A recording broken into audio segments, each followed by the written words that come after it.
Would you please all join and rise with me in reciting the Pledge of Allegiance?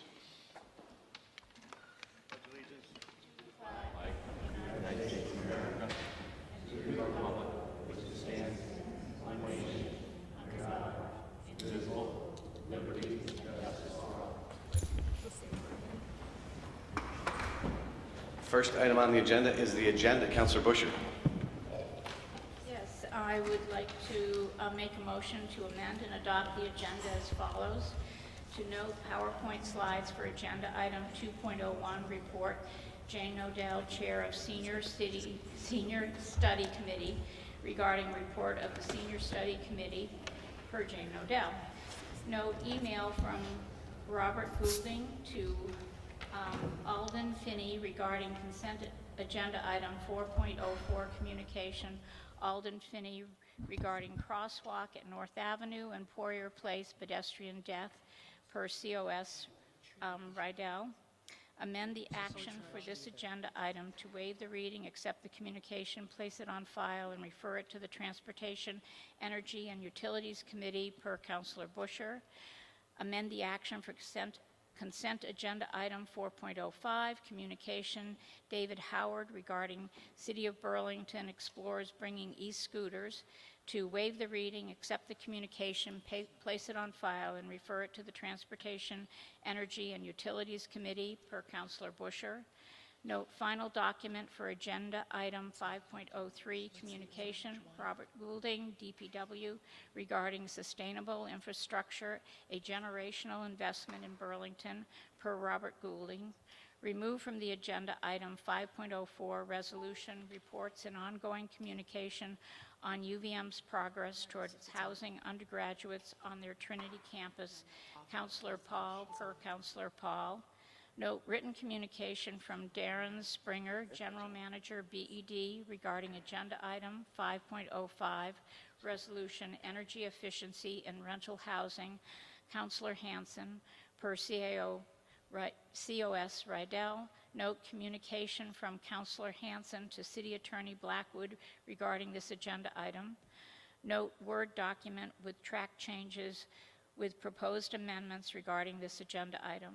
Note revised version of this agenda item and additional co-sponsors, Councilor Tracy, Pine, and Freeman, per City Attorney's Office, per Councilor Hanson. I so move. Moved by Councilor Busher, seconded by Councilor Paulino. Any discussion? All those in favor of the agenda as amended, please say aye. Aye. Any opposed? Passes unanimously. We have our agenda for the evening. Item number 2 is a report of the Senior Center Study Committee. And we have the chair of the Senior Center Study Committee and former City Councilor Jane Nodell and Gail Moreau. First of all, before you start, I want to thank the entire group for the incredible amount of work you put in on this really important topic of delivering services to our seniors in the most efficient way we possibly can. So thank you to the entire group I know many of them are here tonight, and with that, I'll turn it over to you. Thank you very much, President Wright. Good evening, Burlington City Council and Mayor Weinberger. I'd like to just introduce the members of the committee who are here tonight, and then I have a PowerPoint presentation, then we're happy to take questions. Gail Moreau is here from the Hydaburg Community Senior Center Board. And then we have Beth Hammond, who is on the committee and is the Executive Director at Hydaburg. Kirby Dunn, who's Executive Director of Home Share, was on the committee. Candace Holbrook, who is Recreation Program Manager with our Department of Parks, Recreation and Waterfront, and she staffed our committee, and we really appreciate the great work she did for us. Jesse Bridges, who's the ED at United Way. Next to him is Martha Mopus, who is on the board of the Hydaburg Community Senior Center and attended many meetings and lent us her insights and advice. Behind her, of course, is Cindy White, Director of Parks, Recreation, and Waterfront. Was not on the committee, but worked as if she was on the committee, and worked hard in ways that I'll explain a little bit later. And then next to her is Gary Rogers, who is Recreation Superintendent and very involved with the Old North End, with the Champlain Senior Center in the Old North End. And Rich is going to help here with the presentation, so here we go. Thank you. So the Senior Study Committee was created by resolution of the City Council back in September to review or it might have been August, to review and make some recommendations on two fronts. One is the long-term provision of senior services and programming across the city, and secondly, regarding the long-term financial sustainability of the Hydaburg Community Senior Center. Next slide, please. Thank you. We've gone over the membership. In addition, Councillor Hartnett was on the committee, and Kelly Stoddard-Poor with AARP. We met 6 times. We met either at the Champlain Senior Center or at the Hydaburg Senior Center, so that the community of folks who are actively engaged, who attend the Senior Center programs, would be informed about our work. We held 2 public forums in March, one in the Old North End, one out in the New North End, before we finalized our recommendations to kind of make sure that we were kind of in tune with what people would like to see. Okay, so we need to go back one. All right, so we first dived into the issue of the sustainability of the Hydaburg Community Senior Center, because that was a little bit more of a kind of time-sensitive issue. The Senior Center out at Hydaburg, which is located at 14 Hydaburg Road, is flourishing in terms of the number of participants, with over 500 people annually either coming for a meal, taking a Tai Chi class, or, playing bridge. And their activity is growing at the center, but they are not on financially sustainable footing. So in the current fiscal year, they had a budget gap that is filled by them drawing down about $25,000 from one of their savings account, and with a one-time grant from the city of Burlington that this council approved in the budget last year that we're now coming to the close. So that was the solution for FY19, but we still have a challenge in terms of the years to come, in terms of how they will be sustained and if they will be sustained. They do have assets. They own their building, and it's actually owned by an organization called County Senior Citizens Alliance, Inc. Thank you very much. Very interesting history. They have some savings, not huge, but they do have some savings and they have a great volunteer base. And we took all this into consideration in coming up with our recommendation. Next, thank you. Okay, so our proposal is that we create a 2-campus model for the city's senior programming.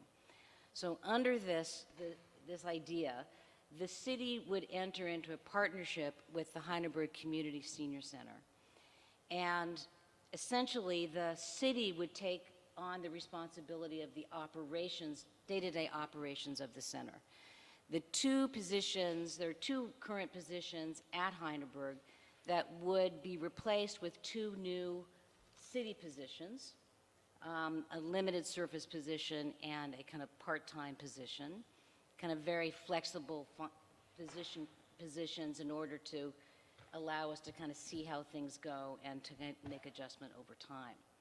So the people in those 2 jobs would work with the city employees at the Old North End Community Center, at the Champlain Community Center, and they would become kind of the city team for senior programming throughout the city of Burlington. So the city right now is very kind of has developed some expertise, because we are currently operating the Champlain Senior Center. So the idea is that those staff would work with the Hydaburg and do programming at both places that would be open to any senior, and would also work on enhancing access and outreach so that people were aware of these programs and could actually get there. The city would also assume responsibility for minor building and grounds maintenance and custodial services, and the budget that was developed does provide budget for those functions. But the senior center would maintain the insurance on the building and would also continue taking responsibility for major building upkeep. So while the city would take on the operations, the Hydaburg Community Senior Center would continue having responsibility for the building itself. And importantly, Burlington Parks, Recreation, and Waterfront will be able to use the space at the senior center for programming outside of senior center hours, which are 10 a.m. to 10 to 3. So these buildings just kind of sit unused, and the Parks, Recreation, and Waterfront people think that see a lot of potential for programming that space. And let's keep going. Okay, so the report that we submitted has an appendix that includes a budget proposal from a subcommittee. So we asked Gail and Beth to work with the team at Parks, Recreation, and Waterfront to come up with a budget plan for the next 3 fiscal years, and that's what's in Appendix 1. So how do we create sustainability in this budget? First of all, the city's contribution would continue at $58,000, kind of understood to be an ongoing commitment versus what it was this year, which was a one-time commitment, and then we'll talk about it, which is what we're doing now. In Appendix 1, Hydaburg Senior Center would continue drawing down its savings account. It has a CD and a savings account. It draws down the savings account. It uses net rental income on the space to pay for operations, and is budgeted at a relatively modest level because we just don't know. And we may do a lot better than what we think is there, but it's a conservative budget, and there's a little bit of additional fundraising, which is very modest and attainable, and we had good advice that it's not a good idea to over-rely on fundraising in a very challenging philanthropic environment that we have in Burlington.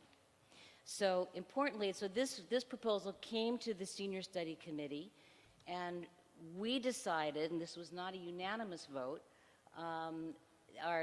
but it was a strong majority, recommended that this budget proposal to the city, but with one amendment, namely that in fiscal year 20, that instead of Hydaburg drawing down its savings account, that the city would contribute an additional $26,731, so that Hydaburg would not have to again draw down its savings account. Okay, so now turning to the other charge about what do we do to better provide senior services across the city. Our recommendation is to create a council on aging. So the rationale is that we know that that the number of Burlington residents over the age of 60 will grow steadily over coming decades. Now, the number of younger people may also grow, but we know the number of older people will grow. And a council on aging would bring focus and coordination of services and programs for older residents. So the concept is that this is not like a commission or a board of the city, which is created through a charter change, but rather something that we believe could be created simply by a city council resolution. We made up of older residents and representatives of organizations that serve older residents in a variety of ways.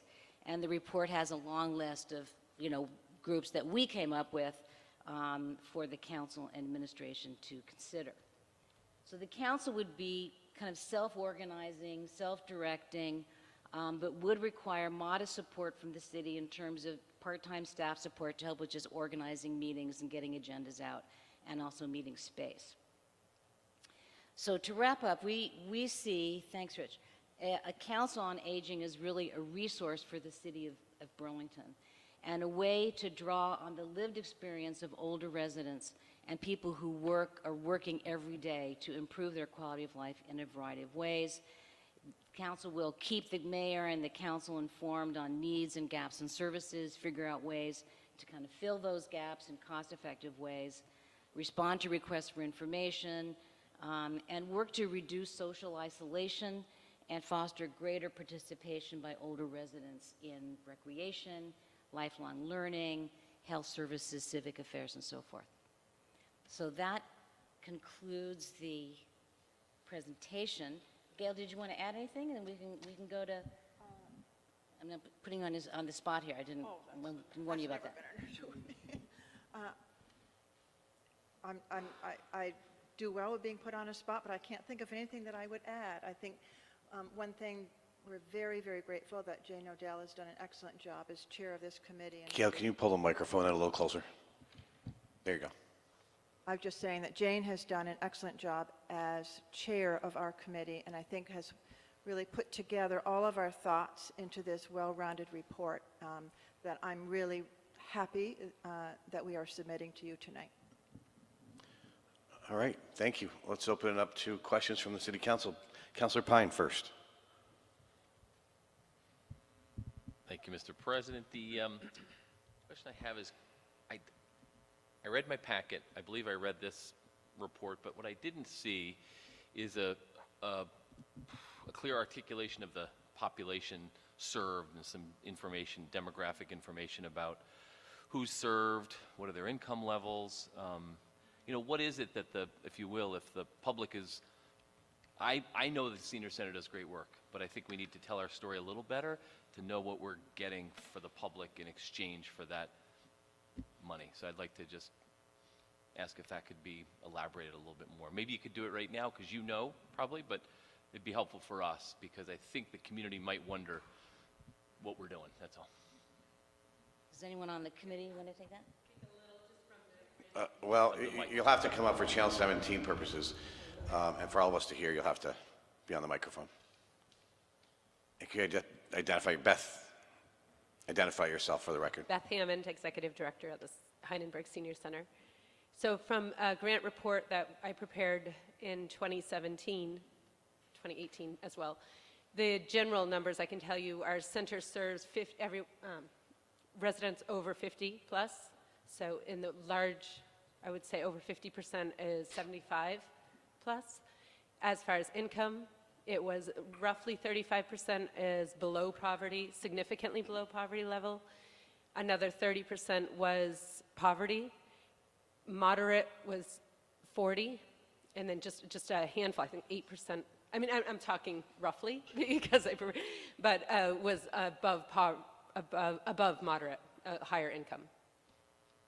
So again, aged was 50 plus. A great majority is 75 plus.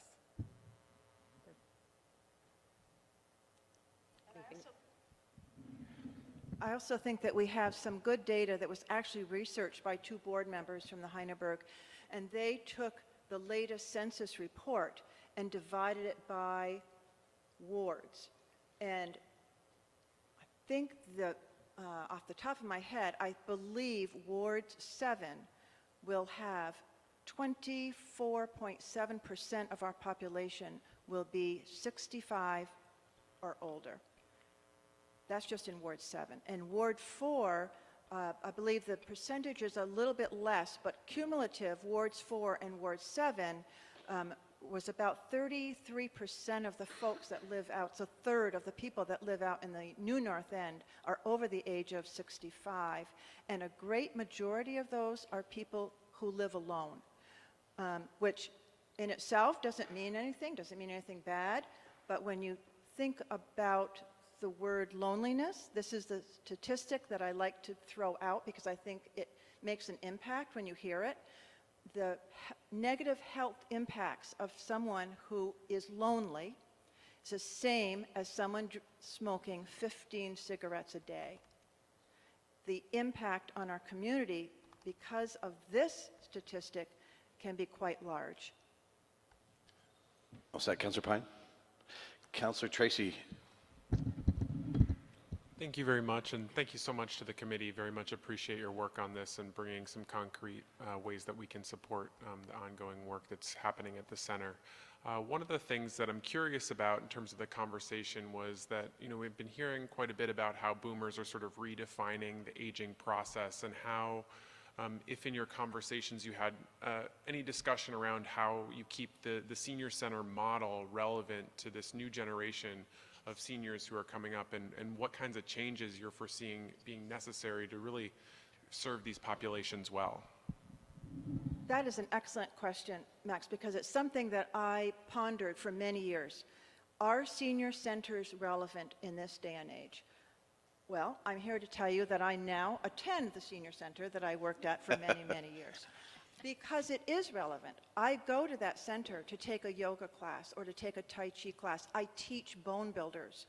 There are multiple ways that a senior center that is really doing good programming stays relevant for the 90-year-old that we serve, who still likes to come together and have a meal of meat, potatoes, and gravy. But it also, a good programmer, will also program for those newly retired people, 50 plus. So if a senior center is being relevant, it is answering the needs of our community, and if it isn't, it needs to go away. Great, thank you so much. Thank you, Councillor Tracy. Councillor Freeman. Thank you. Thank you so much for this report. So this was essentially like it's privately owned and publicly managed or publicly supported. I'm just trying to get exactly. And is it essentially the first sort of model for the city to undertake in this capacity, in this style? Isn't the first. Okay, so we've had similar. Correct. Okay. So the Hydaburg Community Senior Center is a private nonprofit. Okay. And the Champlain, there's a long-standing Champlain Senior Center that operated downtown and also on North Newski Avenue, the Multi-Gen Center, and it actually was unable to sustain itself. And the city rescued the Champlain Senior Center and moved it to the Old North End, which is how the city's acquired some expertise and kind of gone in, seen that as part of its agenda. And that, I think that we did a lot of that under the former director of Parks, Rec, and the Waterfront, Jessie Bridges, and Cindy White has really continued that and her team very well. Okay. And that the 58,000 from because I've seen 40,000. Is it 58,000 that went to Heineberg, and then that's just would be continued yearly essentially? Because I know it was a one-time, but I thought that it was around like 40,000, but I wasn't sure.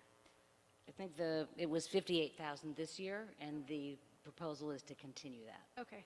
And then so is there any change in terms of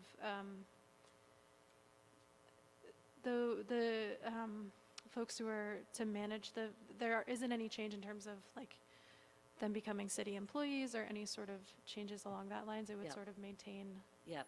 So when we create the new positions, they're going to have to be posted because that's the They city would be. policy.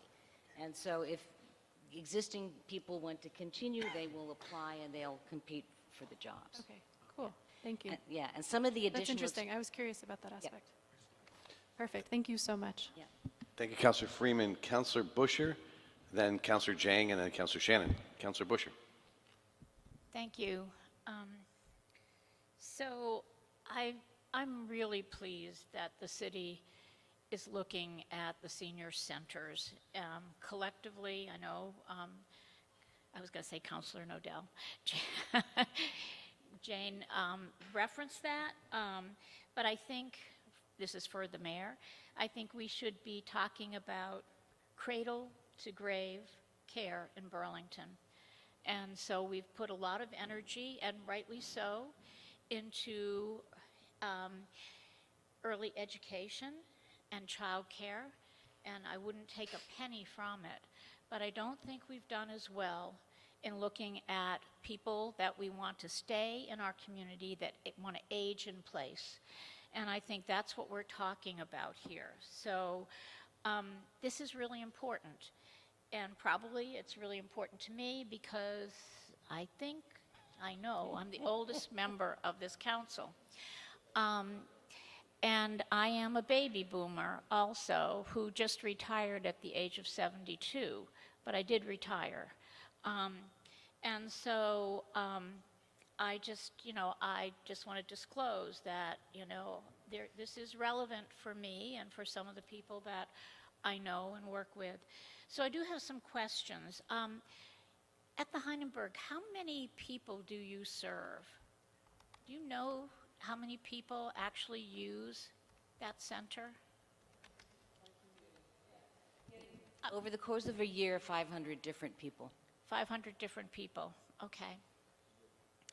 And at the, I'm going to say the multi-gen, the Champlain Senior Center, did we know how many people were served there?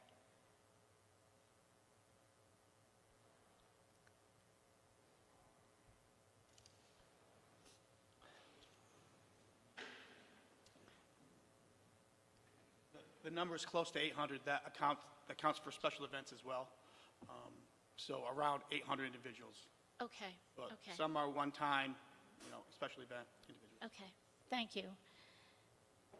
I'm well aware that some of the people that come to our senior centers don't live in Burlington. So I do know that. They have in the past because they've come for the meal. The meal is really important for people. It's really difficult if you live alone to cook for yourself. It's not impossible, but it's difficult to get motivated to do that. And the isolation and the need for socialization is really key. Families come together at mealtime. People tend to want to come together at mealtime. So the meal is important. I wanted to understand a few of the costs. In the projection, the utilities at the center stay constant. Do you think that's realistic?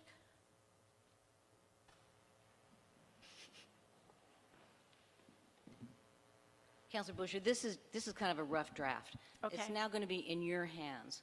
And if the council administration choose to move forward, there would have to be an MOU, and you would kind of nail down these kinds of details at that Okay. at that level, at that step. Okay. You know me, I'm minutia. I do know you, yes. I'll just you and love disclose you. that. And you know me, Councilor Busher, we have a limited amount of time. Yes, okay. But this is important. It is. So I had one other question. I'm going to speak in support of the direction that's being put forward by the committee. I think that it makes a lot of sense to have the two senior centers really have coordination, have shared staffing. I think that is cost effective ultimately, and I think you speak about better programming, and I also see the opportunity for that downtime at your center to actually generate some money to cover some costs, and though that's unknown, as was stated. I understand. I understand that this year in FY20 you're proposing 58,000 plus 24,000 approximately. Is that true? Plus 27,561. 26,731, sorry. Okay, so you are being Yeah. precise there. Okay. Yeah. It's So the- that would be the total of, what would that be? The total would, a We little shy can't of have different 90 counselors jumping in. oh, It's, sorry. A little shy of $90,000. Okay. So that's the request in order to transition to this new model.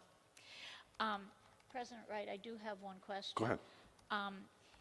Can the Director of Parks and Rec, is it possible for her to give the nod to say that she's in support of this? No, let's not I'm not going to put her on the spot here. So Okay. I told you that the vote at the committee was not unanimous. Oh, okay. So the Parks, Recreation, and Waterfront vote on the committee was no on the additional $26,000. Okay.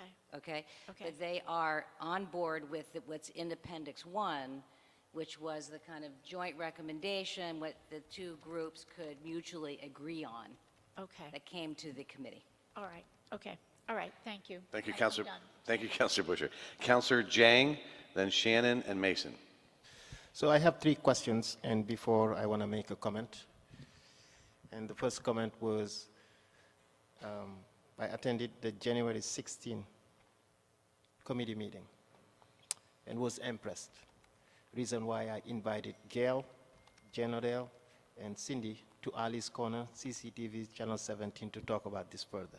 Thank you for doing that too, and for all you do. Thank you. So when I attended that meeting, January 16, I asked the question about the legality of the city of Burlington taking over the work of our organization. Maybe the city attorney can look into this, because to me, I don't know when people say the city will operate the senior center. Many people don't have that clarity, that the city is not taking over. The senior center will still be its own entity, own board of organization, but the city will take some aspect, such as the outdoor groundwork, such as programming indoor for seniors. Is that correct? That's, But yeah? that's exact. But is it legal for the city to take that action? What are the legalities around this between a municipality organization and nonprofit organization? Let's have the city attorney give us an answer. So, yes, the city can enter into partnership with other entities to do, we do public-private partnerships of different kinds. The nature of this, I think there's a lot that still is to be talked about, and that's kind of what they're suggesting, is that there will need to be a lot of discussion about what the status of employees are and who's doing what. But yes, I think we could do all that. And then one of the other questions that fundamentally we always have to look at is whether or not this kind of project is one in which for which the city can spend tax dollars. And I think, and obviously that question hasn't formally come to us yet, but I believe our general sense is yes, that the city is authorized to use tax dollars for things that better the health and welfare of its citizens and even subgroups. It doesn't necessarily have to benefit all citizens every single expenditure. So this is a subgroup of citizens, and I believe our answer is probably going to be yes. That this kind of an expenditure would be fine. Thank you. And the last question to the committee is, if the city accepts as it is and we move it forward to a committee, what will be the cost saving for that organization on top of your head, a rough number?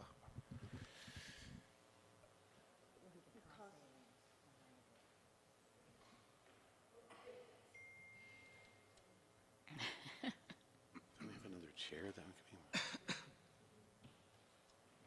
There'd certainly be a savings in the efficiency of taking over. Right now, we do all taxes, all maintenance, in custodial, insurance, and just the efficiency of merging. The savings, the exact number, I couldn't confidently say, but it's significant enough to make this a very viable, sustainable option. Just when you merge and more efficient. And my last question for Parks and Rec, maybe if someone can come.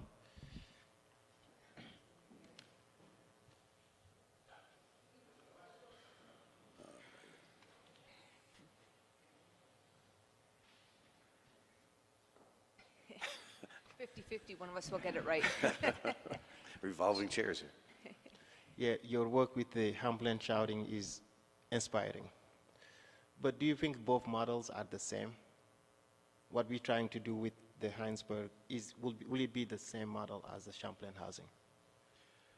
Well, the way it's come about is different. The Champlain Senior Center disbanded their 501c3, right, and left. They had partial ownership of the building, very small ownership of the building, and so when they disbanded their 501c3, the city Parks Foundation actually received some money to help with getting that program off the ground. We still have reserves for that. So this is a different model, right? This is the Hydaburg Senior Center will keep their private nonprofit status, right? Keep ownership of the building, right? And so that's how it differs in a financial sense. I would say the two centers differ in the lunch, the meals program at the Champlain Senior Center is very strong as far as a regular attendance every day for that piece, whereas the Hydaburg Senior Center is really strong in activities and volunteerism. So I think there's a little bit more of really assisting seniors on a daily basis at the Champlain Senior Center and more seniors who want to do activities and get together at the Hydaburg Senior Center. I think that's a fair assessment of the way the two operate. The only other thing I'd add to that is that when the first proposal that came from the Hydaburg Senior Center was in giving their building, and right now we're struggling with a lot of the facilities in our city, and so taking on an old building at this time was not something that we were interested in as far as from a risk standpoint. And so the sense was we could start with the programming end of it. We felt that that's something that Gary and his team would work hard to include in with the work that they're already doing, in addition to the staff. But with the building, for phase one was kind of a not quite yet. And the only other thing I'd add is the other piece is that when we took the Champlain Senior Center project on, we actually changed up our staffing, and so actually had staff on that were not new hires, but were part of our team, and rearranged their responsibilities and put 1.5 full-time people in charge of the Champlain Senior Center. To take on Hydaburg, there's no more shifting available for us to add more staff in our existing, on our existing team to do 1.5 more jobs. Thank you. All set. Thank you, Councilor Jang. We're going to have to take a break in this for a couple minutes because I've got to go to the public forum. We're 15 minutes over time certain, and I have more councilors lined up. So we need to take a break for a couple minutes, and I need to go to the next item on the agenda, which is the public forum. I apologize to the public for being a few minutes late, 15 minutes late. So open the public forum at 7:45. I have 2 speakers right now. If anyone else wants to speak, there are sheets over here in the corner table. Bring them up to Lori over here, and she'll get them to me. So we'll open it up with Mark Hughes, to be followed by Steve Marshall. Good evening, Mr. Hughes. Welcome.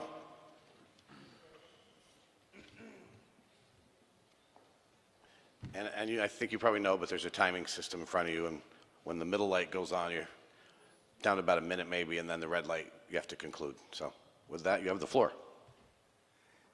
Thank you, Mr. President. Good evening, Mr. Mayor, Mr. President, City Council. Elaine. Thank you for having me tonight. I just had some comments relating to the Burlington Police Department's pattern of racially disparate practices that was brought to our attention over the last number of weeks and months.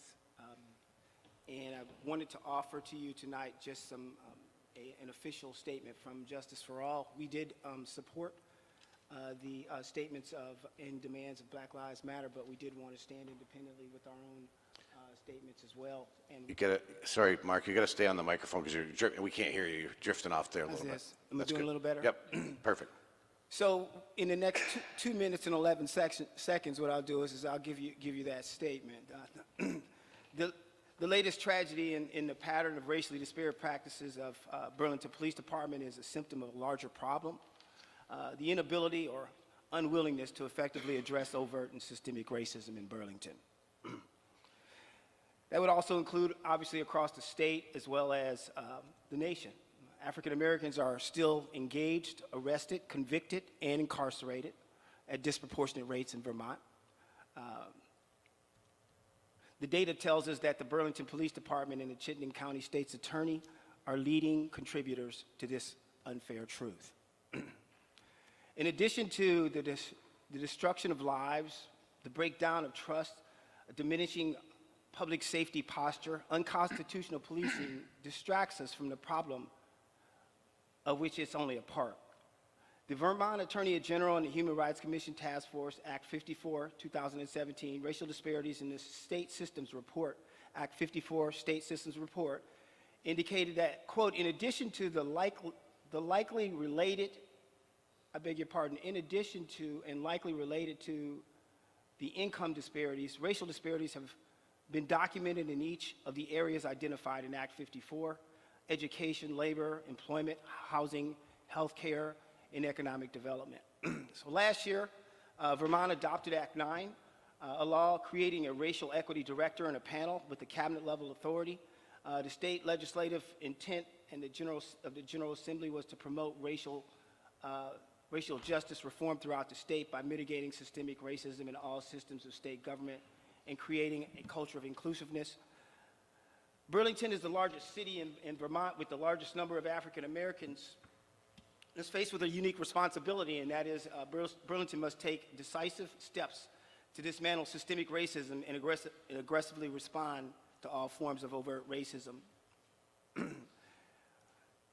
And Mr. President, if I could just have one additional minute, I will finish this statement. You can finish your sentences. The Weinberger administration's efforts towards equity and diversity seem largely perfunctory and have been relegated to initiatives buried in the Community Economic Development Office with no individual accountability. And the 2018 Equity Report, with no mention of diversity or the Diversity and Equity Strategic Plan, it fails to communicate vitally important disaggregated race demographic information required to measure progress towards equity and diversity. Also, the Equity and Inclusion Committee was disbanded. It's time now just for us to take this conspicuously courageous leadership that was referred to in the strategic report 5 years ago. It's time for elected officials to give consideration to expanding the, quote, hard-earned political capital spoke of in the report and to bring about change through meaningful community engagement. As the report suggested, this engagement must encompass residents from historically marginalized communities who see themselves and are seen as partners, as full partners in the decision-making, program planning, and policy-making processes that impact our lives in significant and sustained ways. Act 54, the State Systems Report, explains addressing these issues also furthers other state goals to the extent that people of color are the fastest growing demographic in the state, taking steps to be more inclusive in all aspects of our state systems will further economic growth in a time our workforce is rapidly aging. In other words, equality and opportunity is good for everyone, white, black, brown. A little over a year later, Governor Scott, he explained in his 2019 budget address that we need more taxes. We need more taxpayers, not more taxes.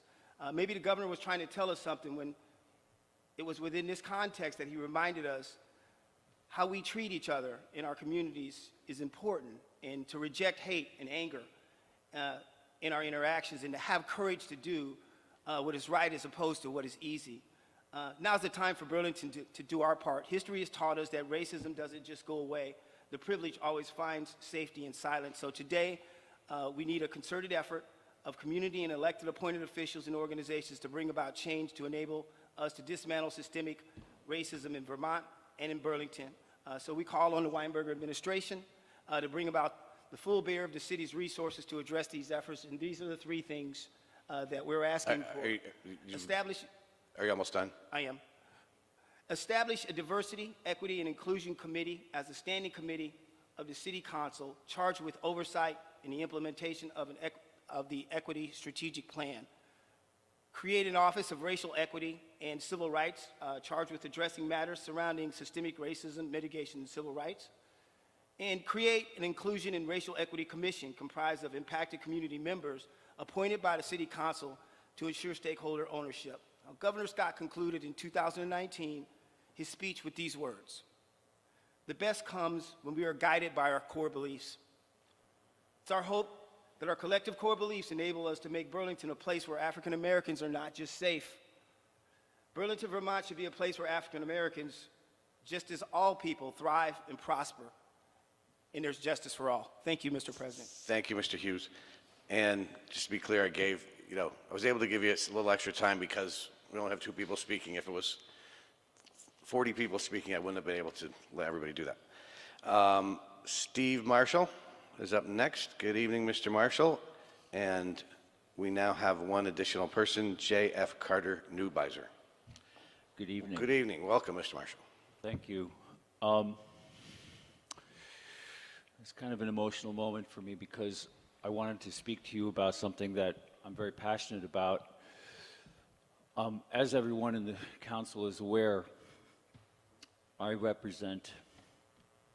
sort of a self-appointed representative of the homeless community.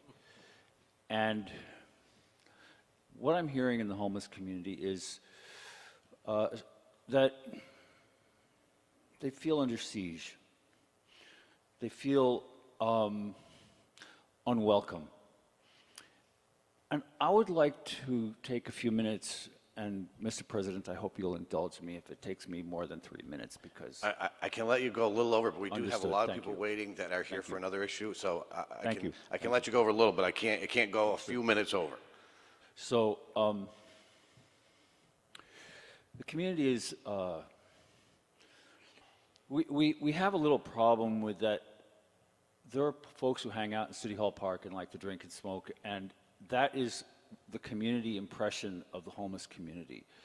It's an unsettling and unfortunate impression. I would really like to remind everybody that the members of the homeless community are human beings, and the vast majority of them are good citizens. They want to be members of the community in good standing. I'm really amazed at the remarks that have been made before in front of me. The senior center is really interesting because Attorney Blackwood has mentioned that the city is willing to spend money that is only to the benefit of a particular group of people because they are members of the community. And then Mr. Hughes gets up here and talks about perhaps creating a commission. He's got a series of proposals to address issues of racial equality. Well, I would like to ask you to very seriously consider writing policies and writing ordinances which make it possible for homeless people who cannot live in shelters to find a way to be a legal resident. As it is now, a human being who does not have a home, does not have a house, does not pay rent, does not pay mortgage, can't afford a motel room, cannot find any place where the police cannot say, you have to move along. Now, the city is very tolerant in the main. The city does not want to move people if they're not disturbing the rest of the community.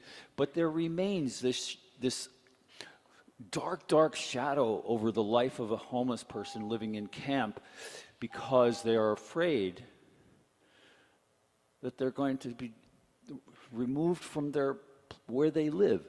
What I want for the homeless community is to have a way to say, this is where I live. I'm following the laws, and I'm a member of the community, and I'm not going to be moved along, provided I remain within the law.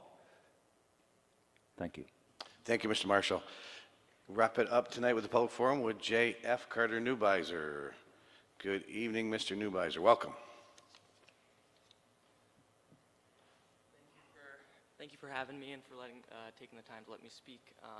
I just want to speak in support. Pull the microphone a little closer, please. I just want to take time tonight to speak in support of energy efficiency in our city. I know that Councilor Hanson, I believe, is introducing a bill that's going to be kind of a crucial first step in actually making sure that we weatherize every home in Burlington, every rental property. For me, it's definitely an issue of climate change. I think most folks in this room and in this community are aware that, and I think my generation specifically is acutely aware of the fact that we have, less than 10 years to adequately address climate change on a massive level, and we're going to see the impacts over time, and especially folks of color and marginalized communities and the poor folks are going to be most impacted by the coming climate crisis. It's also an issue of economic justice. I know dozens of young people and renters who will enter into a lease where they're responsible for utilities, and because of how inefficient and leaky a lot of the rentals are, because landlords aren't willing to put money into their properties and keep them up to date. I know, like, just anecdotally, 3 different folks who I'm pretty good friends with who regularly pay in the winter over $200 a month just in heating costs. And that's, when you're on a tight budget, a college budget, that's extremely difficult to deal with. And then obviously, even if you're not a young person or you're not, low income necessarily, it's a quality of life issue. I know that my landlord in particular, my back door is held together with a couple nails that are bent, and is definitely an extremely leaky, inefficient building, and my roommates and I can't afford to just increase the heat exponentially, and so we end up, at very uncomfortable temperatures during the winter time. So I think it's a super important issue, and I hope that the council will support it. And it's my understanding that the resolution tonight is really more of a fact-finding mission and kind of getting all the information so we can move forward in the most cost-effective and kind of comprehensive way possible. So I hope that the council will support that tonight. Thank you. Thank you, Mr. Newbeiser. And with that, we will close the public forum and go back to the Senior Center Study Committee issue. If representatives come on back up, and we'll go back into the queue. And thank you for waiting for a few more minutes. I have Councilor Shannon, then Councilor Mason, and then Councilor Paulino. Councilor Shannon. Thank you.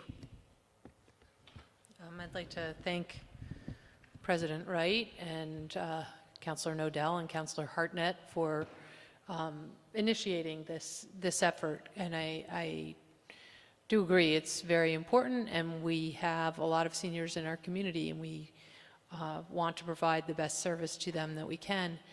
I had 2 questions. One is about the I realize the focus was kind of the Hydaburg Senior Center, but maybe Gail, you can share how that is servicing South End seniors, and you kind of quoted some data about wards 4 and 7, but we have a senior center in the Old North End, and we have a senior center in the New North End, and I'm wondering what we know about the demographics of seniors in the South End and how well they're being served and what the barriers are to accessing those facilities.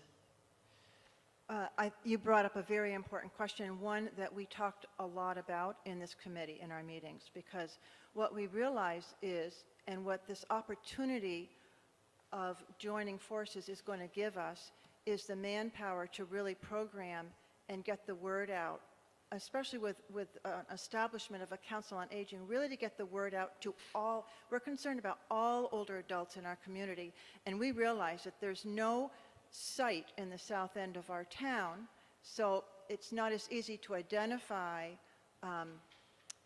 and bring programs, because one of the big barriers is transportation. So what we envision is really looking at our city holistically, what we can do for all older adults, even the ones that live, no matter where you are in the city of Burlington. So our goal was, yes, Hydaburg was on an unsustainable path. In 3 years, we would have had to close the center. There's just no way that we could have sustained the operations there. So that was the most immediate concern, maybe, but not any less important is the realization that we're not also doing all we can for the residents of the south end of our city. So I think we have an opportunity with joining forces with Parks, Recreation, and Waterfront and adding more staff to create more programming, to think about how we can get the programs to the south end of town, or bring seniors from the north end, from the south end. Maybe there's a great program at Champlain, but with transportation, people might be able to access more programming. So I think this gives our city a really good opportunity. I don't have all the answers tonight, because I really have high hopes that when we establish a council, when we have more sustainable at the 2 sites that we have now, that we're really going to do much better for older adults in our city. Okay. Was there another part to that question that I didn't? No, the second question I haven't asked yet, Okay. which is that you mentioned that this was not unanimously supported, and I wondered kind of what the dissenting view was or what the reservations were about that, or maybe I misunderstood that. Yeah, so there is unanimous support for the budget proposal in Appendix 1.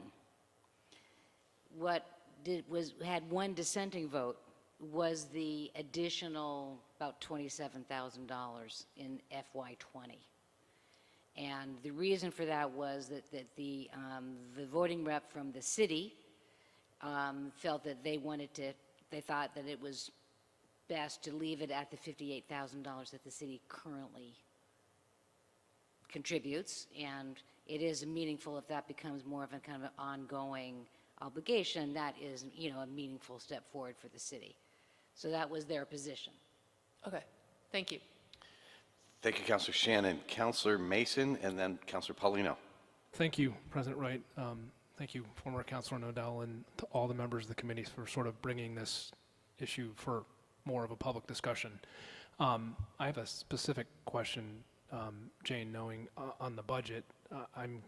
It's unclear to me, looking at the payroll expense, is that at the nonprofit or is that city expense? It was sort of unclear to me whether the nonprofit continues to exist and if it has employees, or if this was a shift of. I think that would have to get worked out. I think those positions will be moved onto the city's budget. Okay, that's what I thought. So this Yes, is not. correct. Okay. And the accompanying benefits and overhead, which is Thank you. And my next question, I'm not sure whether directed to you or to the administration. I was not at Thursday's budget presentation on Parks and Rec. I'm wondering sort of, is this in this year's budget? And if not, I guess then the question comes back to former Councilor Nodell, like, it's May, like, where are we in your budget cycle, and what happens if this contribution does not work its way into this year's budget? Director White, do you want to speak to what transpired at the budget hearing? And then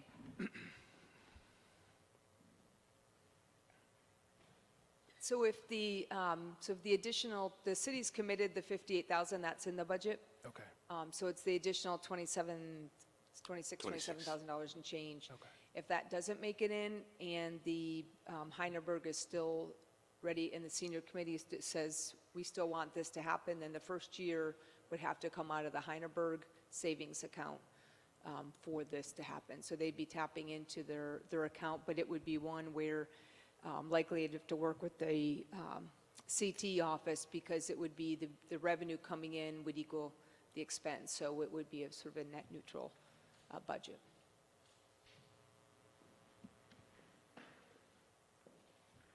just to add to that, I mean, the FY20 budget is in the hands of the council and the Right. administration, and presumably this could be factored into all the decisions that you will be making in coming weeks about next year's budget. Great. Thank you. Thank you, Councilor Mason. Councilor Paulino. Thank you, President Wright. I want to thank you for all the work you guys have done. I think it's pretty impressive. And I'm using my time here to speak in favor of this council. I think it's an ongoing issue that a certain demographic maybe doesn't feel as informed and as engaged as they could. And this is an easy way to draw attention to that, as well as provide great engagement of seniors. And part of the reason that I think this is really important is because right now this program, it only operates Monday through Thursday, 10 a.m. to 3 p.m. and has part-time staff. And so when I first met Beth, I was interested in using the space, and she informed me that's not possible. So I think what we should look at this is, like Councilor Nodell said, it's a roadmap to go into partnership with a program that has done so well with so little. The fact that Kirby Dunn is on the board, I think, speaks volume to the bench you guys have, and United Way, and Martha as well couldn't be a more engaged community member from the Hydaburg Senior Living Center next door. So I want to thank you and I think that this is a great start to something that we could 5 years from now say, this was a great idea. Thank you very much. I mean, I just wanted to add, and Kirby mentioned this, that when the city rescued the Champlain Senior Center, the numbers were not great at the senior center but once it became a city program, the numbers really picked up. And there's 30 to 50 people daily in there for a meal, and 800 different people are using that program over the course of the year. So I think if we do go down this path, we can expect to see similar benefits in participation and outreach. I mean, we became convinced as we studied the issue that there's a huge amount of unmet need out there in the city of Burlington among older residents. Is that it, President Wright? Councilor Paulino, you're all set? Jane, can I ask you one? So one section in here, it says that there be a continued buy down from the Hydaburg Senior Center account or savings account. But you're replacing that with a request for $26,000 in this year's budget. Obviously, I'm just assuming with the idea that this savings account is going to run out and is not sustainable. And in 2 or 3 years, will be depleted. And if we don't do something, we'll basically be punting that question down the road. I would not disagree with that statement. Okay. That's what I was looking for. Thank you. I think that was the thinking behind the committee's amendment. Right. Appreciate it. And the amendment, though, is just for the 1 year's funding and would leave open the question of whether we can continue that on an Correct. ongoing basis. Correct. Okay. Correct. All right. Thank you. Appreciate that. Any other questions before we wrap it up?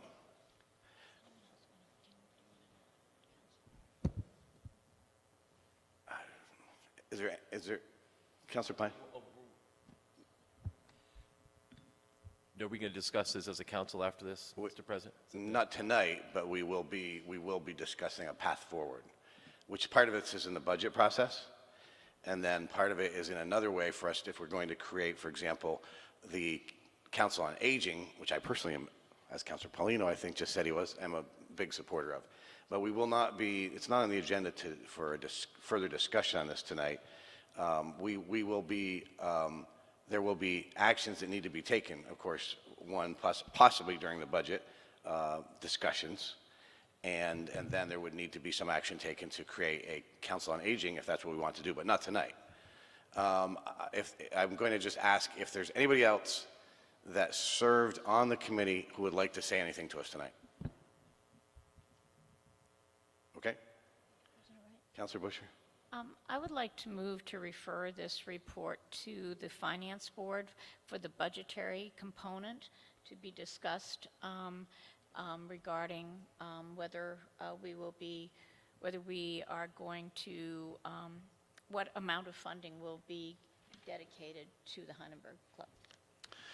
All right, Councilor Busher has moved to move the, Councilor Jang, you're seconding this? Councilor Jang seconds this. Is there any discussion on the motion? Hearing none, all those in favor, please say aye. Aye. Any opposed? There is unanimous support for moving that budgetary item to the Board of Finance for discussion. And Mr. Mayor. Thank you, President Wright. I just want to thank the committee for its work, and I think the concepts that you engaged have been kind of kicking around and needing a group like yours to engage them for some time. I appreciate the hard work that went into it. I appreciate Councilor Nadell's, former Councilor Nadell's framing as a rough draft. We're just been starting to dig into the rough draft in recent days in terms of kind of here at the central administration. And, I think there's still some work to do to get it to the point where we can have a full conversation, but we'll be doing that, and appreciate you teeing it up for the next step. Thank you, Mayor. Thank you, Council. And I want to thank the committee. It was great to work with you all, and look forward to hanging out with you somewhere, doing something fun. And again, thank all of you for giving a lot of your personal time on this, and for everybody, residents, Jesse, everybody, including 2 city councilors who served past their time on the council, being willing to continue to complete the work. So we really appreciate it. Great job. We will move back. Councilor Jang, point of information. Point of information, and I think this report has 2 components. One of them is the financial part, and the second one is the creation of that committee. So I wanted to make a motion to move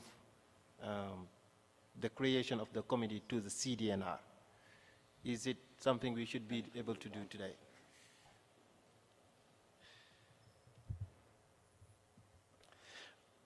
I mean, we technically have actually moved on from this item.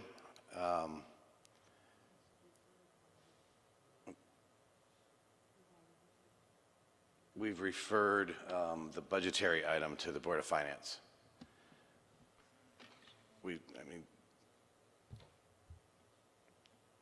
There is a second component into the report. There is. I mean, technically, we have moved on from this subject. I'm about to move on to the next item. Okay, City Attorney Blackwood? I think it's your discretion as the president whether you entertain a second motion on the matter and declare that the matter wasn't finished. So I think it's your Okay, discretion. I will allow it then. Councillor Jang has a motion on the table to refer the second component of this, which is the Commission on Aging, or Council on Aging, I should say, to the CDNR committee. Is there a second? Seconded by Councillor Paulino. Any discussion on this? Hearing none, all those in favor of the motion, please say aye. Any opposed? That passes unanimously, and we have referred the second part of this to the Committee on CDNR. With that, we'll move back to the consent agenda. Councillor Busher. Yes, I'll move to adopt the consent agenda and take the actions indicated. Councillor Busher moves the consent agenda. It's seconded by Councillor Paul. Any discussion? Hearing none, all those in favor, please say aye. Aye. Any opposed? And we have passed the consent agenda. Move on now to the deliberative agenda, and item 5.01, a special event outdoor entertainment permit. Councillor Roof. Thank you, President Wright. I'll move approval of a one-day only special event outdoor entertainment permit application for Smitty's Pub on North Avenue, Suite 20, 5/26/19 from 12 p.m. to 9 p.m. for a cornhole tournament. A cornhole tournament, is there, you've heard the motion, is there a second? Second by Councillor Tracy. Is there any discussion on this? Councillor Mason? Thank you, Commissioner Wright. I'm looking at the application, Commissioner Roof, and it says proposed hours 12 to 8. Is there? I believe that's a 9. But it also looks like... It's supposed to be a 9, but it looks like an 8. Okay. Looks like it was a 9 and got turned into an 8, but I'll go with you. It was. So Is it meant to be, is it intended to be an 8 or a 9? We're being safe with a 9 because it was... Okay. So the motion's been made from noon till 9 p.m. The motion is from noon to 9. Fine. Thank you for that clarification. So any other questions or discussion? Hearing none, all those in favor of the motion, please say aye. Aye. Any opposed? That passes unanimously. Item 5.02 is an umbrella entertainment permit application. Councillor Roof. Yep, I'll move approval of a 10-day only umbrella entertainment permit application for Burlington Discover Jazz Festival at various locations around the city, outdoor from 12 p.m. to 10:45 p.m., and indoor 12 noon to 2 a.m. Motion made by Councillor Roof, seconded by Councillor Tracy. Any discussion? Hearing none. All those in favor, please say aye. Aye. Any opposed? That passes unanimously. 5.03 is a communication from Robert Goulding, DPW, regarding sustainable infrastructure and generational investment in Burlington.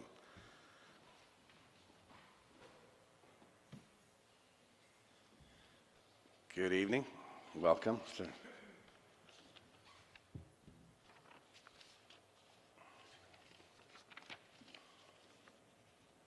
Good evening, President Wright and the Council. Chafin Spencer, Director of Public Works, here with Robert Goulding, our Public Information Manager. And thank you for the opportunity to give a brief overview on our 2019 construction work plan. This is a presentation we had the pleasure of giving to the DPW Commission and the Transportation, Energy, and Utilities Committee. This generational reinvestment in Burlington's aging infrastructure is a result of your support and the voter support. In 2016, the Sustainable Infrastructure Bond votes and a number of other supporting moments along the way. What we're going to do here is give a very quick overview and then allow opportunity for questions. Head it. Please always remind your residents that the construction portal is available for information. You just go to the city's website /construction, and there is a map view, a list view. It's a great way to stay on top of all the projects and plan for the disruptions that this construction provides in the short term. We have a list here, a map here, of the work that has been done over the last 2 years of the Sustainable Infrastructure Plan, and then in 2019, the planned work on the right. When you go to the portal, you can notice the different investments are in different colors. Click on them and find out what they are. Thanks to your support, we've been bending the trends of investment, as you can see here, over the last 2 years, where traditional investment levels in paving, sidewalks, water lines have been substantially increased with this additional funding. Next. As many of you know, our breadth of responsibility is quite wide, and as you see highlighted here, some of the key pieces of infrastructure that the Sustainable Infrastructure Plan has been helping us address. On the left, you'll see highlighted the miles of sidewalks, roads, and water mains. On the right, you'll see highlighted the 2,500 or so C-Click fix requests we get each year. So we're seeking to balance the proactive with the reactive requirements of maintaining our infrastructure. So we thought we would kind of dive into some of the nuts and bolts of the current planned construction season. As you may have noticed, we did get an early start this year and started stormwater relining in early March. Weather traditionally doesn't play as much of an impact for stormwater relining, so we tend to get out pretty early. It's a fairly non-disruptive project, but certainly very healthy for the overall system. We also made sure to visit with the community in a variety of ways. We tried to reach, I think, every NPA at least once, a couple more than once, as well as a couple other community groups, just to make sure we advanced the notification of some of the key projects and overall work plan for the year. We're trying to use a variety of formats to reach everybody, so certainly let us know if the message is not getting out. We wanted to talk a little bit about our paving approach. On the left here, you can see what Director Spencer just mentioned about doubling the average of paving over the last 2 calendar years. Normally, we were doing about 3 miles a year as a department. Now we're averaging a little over 6. This year, we do have another pretty robust season planned. We'll talk a little bit more about what that list looks like. Here you can see the visualization of what about 12 miles looks like on the left, and a little over 4 miles looks like on the right. We had been working on our original paving list along with our kind of long-term capital planning for our roads based on where they fell on the list and where they were with respect to the evaluation of the road conditions. Certainly by the middle of winter or late winter, we realized we needed to pivot and add additional segments of additional roads onto that list, knowing that for about the 2nd or 3rd straight year, we did see some advanced deterioration very much linked to the weather. So you can see about 12 additional segments of roads on the right here. I'll quickly go through these maps. These are available in the presentation and certainly happy to send them around. You can see what the 2019 paving contract looked like, as well as the 2019 winter deterioration paving additions looks like, kind of broken out by neighborhood and by ward. One thing we certainly are aware of, additional freeze thaws in Burlington and additional freeze thaws nationwide, especially in northern climates, are adding to disruption of our infrastructure. Freezing, thawing, condensing, expansion of water is certainly creating a lot of ground movement, and that adds a lot of stress to pipes and to roads. Certainly something we're aware of, and I think something that more and more municipalities are increasingly aware of.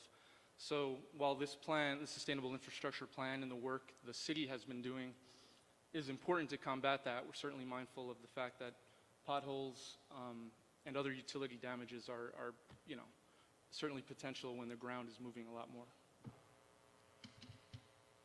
On the left here, you can see what Director Spencer already articulated with about a nearly triple average of sidewalk reconstruction we've been doing as a city. On the right, you can see what nearly 3 miles of sidewalk reconstruction in 2019 will look like.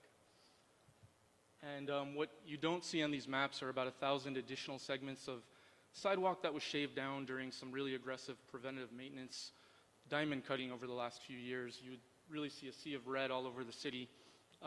about 1,000 segments we calculated all across the city of kind of shaving down heaved sidewalk slabs. Certainly, we want to make sure we make note of the ongoing water quality progress of the last few years. Again, on the left, you can see what the investment across the city looks like with respect to water, sewer, and stormwater reinvestment. And on the right, what that water and stormwater reinvestment looks like this year. The underground pipes are not the only thing that the city has planned, and really over the last 3 or 4 or 5 years, there's been a very assertive effort to make sure that we're building sustainability and resiliency into additional projects. So we try to factor stormwater work into some of these projects. On the left, you can see some upcoming traffic calming work, especially on Booth and Ward Street.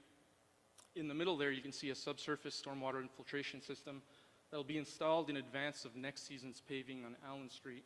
And really, in the words of our water resources team, this is going to capture or slow a really meaningful amount of stormwater down before it reaches our system. On the right here, you can see the work that is planned for the Manhattan Avenue outfall.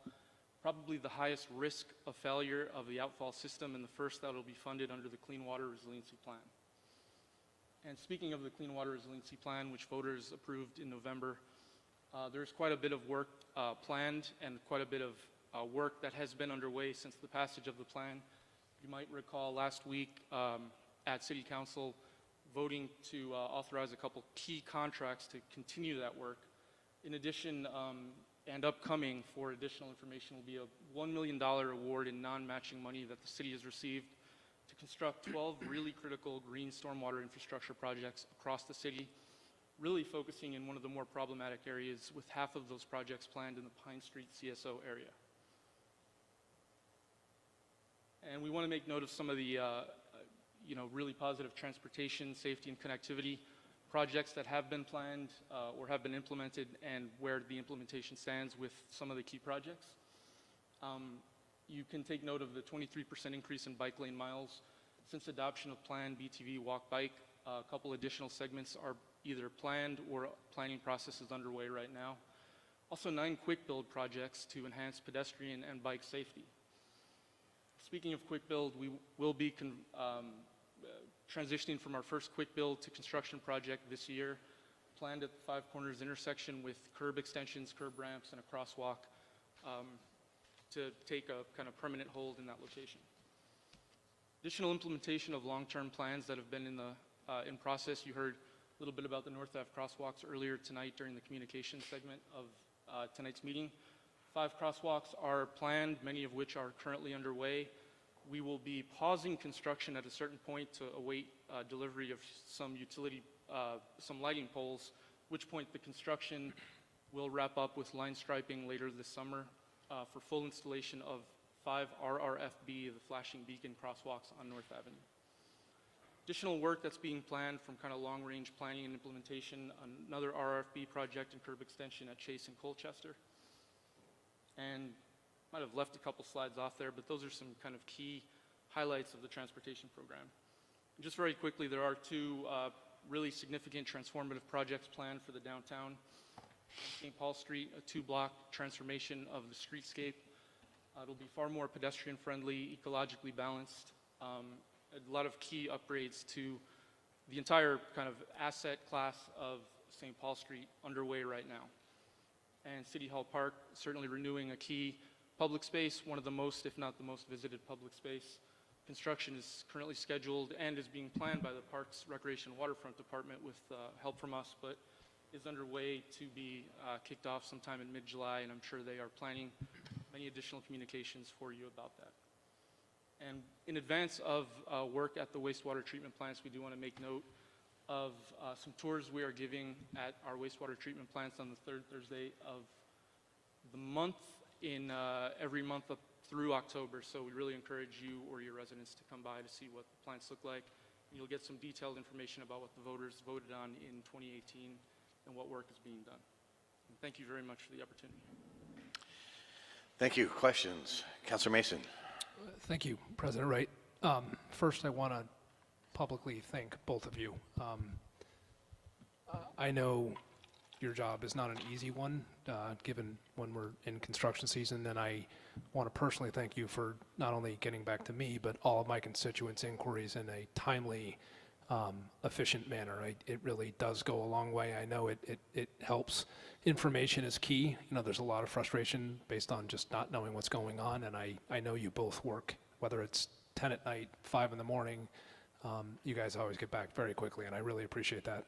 Can we talk for a second about the Great St. Paul? Or maybe an update in terms of timing. That's been obviously a big source of frustration. I think we're behind schedule, and I'm wondering if you might be able to tell us and the public sort of where we are and when we think we might be wrapping that up. Yeah, certainly.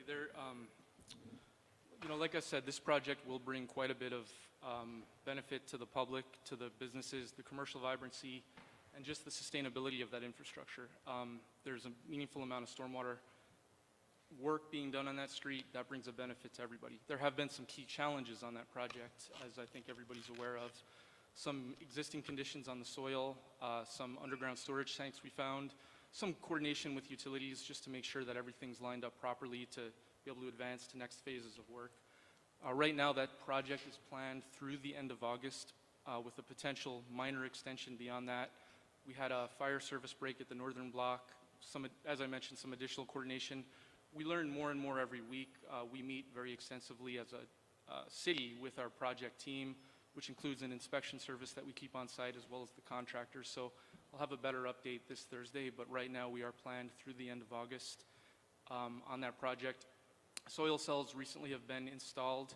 Sub-base work is being done at the intersection of Maple Street right now in advance of paving Maple Street, but also in advance of finishing paving the southern block of St. Paul between King and Maple.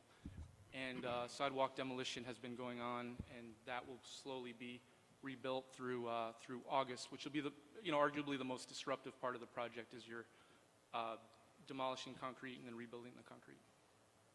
Thank you for the update. I guess if and to the extent anything else unexpected comes up, if you might just inform the council so we're not, again, I don't want to hold you to the end of August, even if it slips, but I think, again, information is key, and if we find out, I think it's better to get that out than just not hit that date. Thank you. Yeah.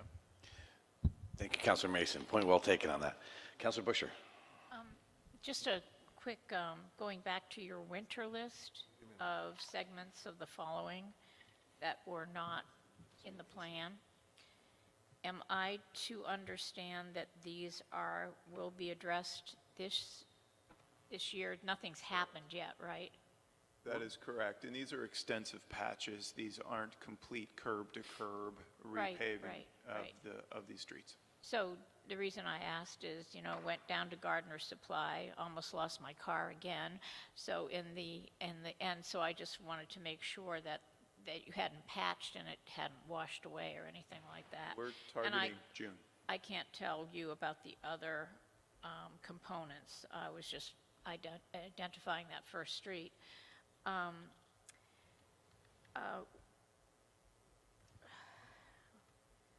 am I going to ask you? In this presentation, and I couldn't really pull it out, how much money do we dedicate for curb? Curb is not done when you do sidewalk. Sidewalk is separate. So how much money, and I know you've got that listed somewhere, but I feel like, I always tell people that the curb is actually a protection for the pedestrian from the vehicle because it defines the roadway, and sometimes there are tree belts and sometimes there aren't, some tree belts are of size and others are almost non-existent. So some curbs are worn down so that you see the remnant of a curb. So how do you determine in these plans how you do curbs? Do you look at those that did exist and are almost gone, or what do you do? I know this year, to better coordinate kind of investments, a lot of the curb work that we do have planned for this year will be done in conjunction with paving. So I think where either curbs don't exist or where there are worn down curbs, a lot of that a lot of the curb work this year will be kind of advanced along with paving. So is that how you approach it when you're doing paving? You look at the curb work, but, I mean, if somebody was to say that their curb was disappearing, is that something that you put in a queue, or how does that work? So we look at a number of factors. Resident concern, obviously, especially when it relates to stormwater erosion, people parking on green belts, to coordinating this with a walk-bike enhancement where there needs to be curb line adjustment. Paving is certainly one. Prior to the Sustainable Infrastructure Plan, we didn't have any dedicated curb funding. And additionally, we were also often layering additional layers of pavement on top of old layers of pavement, which narrowed the curb reveal. Now, the common practice is mill and fill, or at least milling off one top layer of asphalt. So when you put the asphalt back on, you don't lose curb reveal. So now we've gone from not having dedicated funding to having a couple $100,000 of curb funding each year. And we flex usually between the sidewalk work and the curb work. The same contractor is usually doing that concrete work, depending on what the needs are for that given year. So one last thing.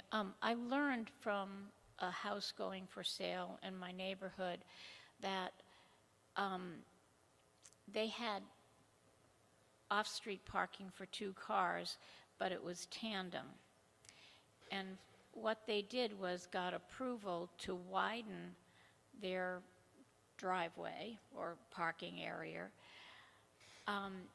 And I was told that that meant that they also widened the curb cut.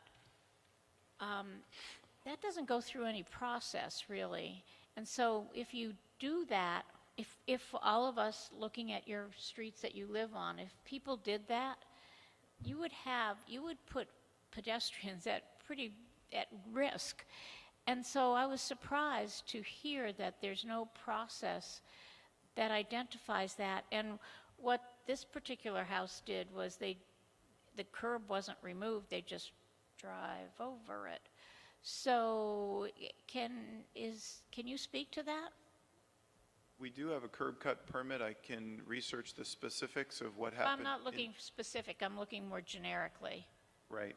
In this scenario, the commission did about 2 years ago approve curb cut specifications that limit the max width that is allowed. I believe it's 20 or 24 feet in width, and I can get you more detail. It's a technical question. I'd love to get either city engineer Norm Baldwin or someone else to help out with the detail. So one last just comment about that. When you go before the DRB, there's a lot of discussion about the size of curb cuts, where they're placed, and the safety for the pedestrian or the bicyclist. This is an insidious way of eroding that safety without any real kind of review. It just happens. And so I think it needs a little more attention than what it's getting. It really surprised me. And I don't know how frequently it happens. But on Colchester Avenue, I know you're looking at that. You can see parking, that it's expanded, which once was tandem and now is parallel. And that access is now very wide. And so it's really cut into the safe passage for pedestrians. So that's it. Thank you. Thank you, Councilor Busher. Councilor Freeman, to be followed by Councilor Hanson. Thank you, President Wright, and thank you for the presentation. I had a quick question based on some of the comments by Councilor Mason regarding the construction on St. Paul Street, and perhaps, I'm not sure if this is a question around your budget or just sort of the city's general sort of practices, but or your work, but I'm just curious because there have been businesses that have expressed loss and financial loss, and I didn't know if the city has any sort of process for addressing that, or if there is a plan going forward, just because that is something that's come up and you're making this presentation, and I'm curious. That's a comment that we hear when we do projects all across the city. And it is an area where what we can do is we can educate the public that businesses are open. We can set up traffic control plans to maximize vehicle and pedestrian connectivity to help people get to those destinations on St. Paul Street. As you've seen, we've moved the sidewalk location multiple times to accommodate access to those businesses. The city does not have a program in place to compensate for any business losses, but we do look to structure the projects and to educate the community on access to the area as best we can to accommodate needs during construction. Short-term impacts for long-term gain. We try to let people know that this is necessary work so that we don't disrupt people with water main breaks on a February for a week on end, that we are doing proactive, not reactive work. And if I should add, we did try to work in concert with Champlain College to at least advance some free parking and reduction in rate parking at the two covered lots accessible on King and Maple, right off the St. Paul corridor. We heard from businesses that was important to them to make sure we found, parking, made sure we advertised parking. So that was kind of one, more tactical thing we did try to work on to be able to allow residents, customers, and other kind of easy access to these businesses. Our colleagues in CEDO are attending a meeting with some of these businesses tomorrow morning to talk through, what else can we coordinate on to At CEDO? Sorry, I didn't. Yeah, our colleagues from CEDO will be going to a meeting with these businesses in Champlain Perfect. College to try to see what other adjustments are possible this season. Okay, thank you for that. Thank you, Councilor Freeman. Councilor Hanson. Thank you both so much for all of your work and for the presentation. I had one kind of specific question. It was the curb extension on Chase and Colchester that was presented tonight. I didn't remember that in the presentation prior. I don't know if I missed it, if it was added more recently, but I had heard about this one at the Colchester Avenue Bike Lane Public Forum discussion back in April, and myself and a couple others had kind of brought up some concerns around this one. So I'm wondering what's going on with this. At the time of that meeting, it seemed like it was, you all were soliciting some feedback on it, or maybe that just happened naturally, but just wanted more info on what's going on with this one. So I think the design and some of what's being installed here, the curb extension, the RFB, some of that came out of a 2011, I think it was a corridor study, where, engaging with the community and folks who use that corridor saw that as a pretty important kind of upgrade. I don't have key details on the curb extension so much as the RFB that would be installed. Be one of the, I think, 7 or 8 that we are installing this year, but certainly happy, I think, to get you further details on that. The design team was looking at this to see whether it was feasible given sight lines, curvature of the hill and the like, and the technical team is telling us that it is able to be done. The RFB is a necessary component given the curvature of the road, and we look forward to advancing this along with some other Colchester Avenue improvements. Okay, yeah. This year. I don't know if it's too late or how set in stone this is, but myself and some others had just some safety concerns with extending that, just due to the difficulty of making that right turn on a bicycle specifically, with the speeds, and this would make it a sharper turn. So that was kind of what came out at that meeting. A few folks brought up, and a concern that I have that I just wanted to raise again. I don't know if that has an impact at this point, if it's already set in stone, but just wanted to raise that concern. We're happy to follow up and discuss. Thank you, Councilor Hanson. Any other councilor? Hearing none, thank you very much for that presentation. Thank you very much. Appreciate it. Item 5.04 has been removed. Item 5.05 is a resolution on energy efficiency and rental housing. Councilor Hanson. Thank you, Councilor Wright, or President Wright.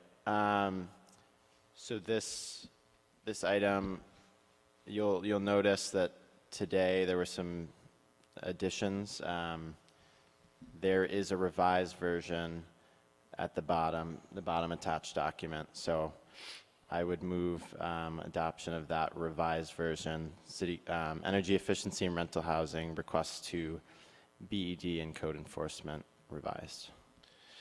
Councilor Hanson moves it, Councilor Tracy seconds it, and you want the floor back? Sure, yes, please. So this proposal is around gathering information, mainly from Burlington Electric Department on existing policies that relate to energy efficiency in our buildings, and particularly in rental properties in Burlington. So it focuses a lot on what's known as the time of sale ordinance that was created in 1997. And to my knowledge, there hasn't been much of a report back on that ordinance and how it has played out over these 22 years. And so this is an opportunity for us to understand how that policy has worked, what shortcomings there may be, and how we can build upon that to really expand weatherization in Burlington. And I collaborated with Darren Springer of BED to put this together to make sure that the department had enough time to gather the information laid out in the proposal, and that's kind of reflected in some of the changes that were made. I'll leave it at that for Right. now. Thank you, Councilor Hanson. Councilor Busher. Yes, I will be supporting this, but President Wright, may I ask? You can lay out whatever question you have, then I can go back to Councilor Hanson to. Well, I would like to see if the head of BED would come up and just speak to us. Certainly, Mr. Springer. Okay, thank you. Good evening. Good evening. Thank you.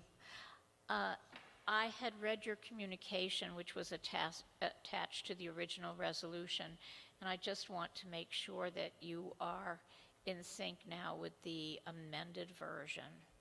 Yes, we had conversations with Councilor Hanson, changed the reporting date, changed some of the items, and we're comfortable that we can provide an effective report based on the current revised resolution.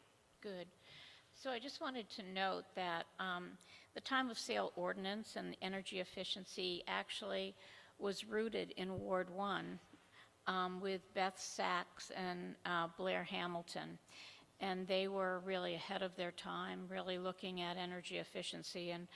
And so I was really pleased to see this come forward, because I wondered myself a while ago, but not recently. Thank you, Councilor Hanson. What if it was effective?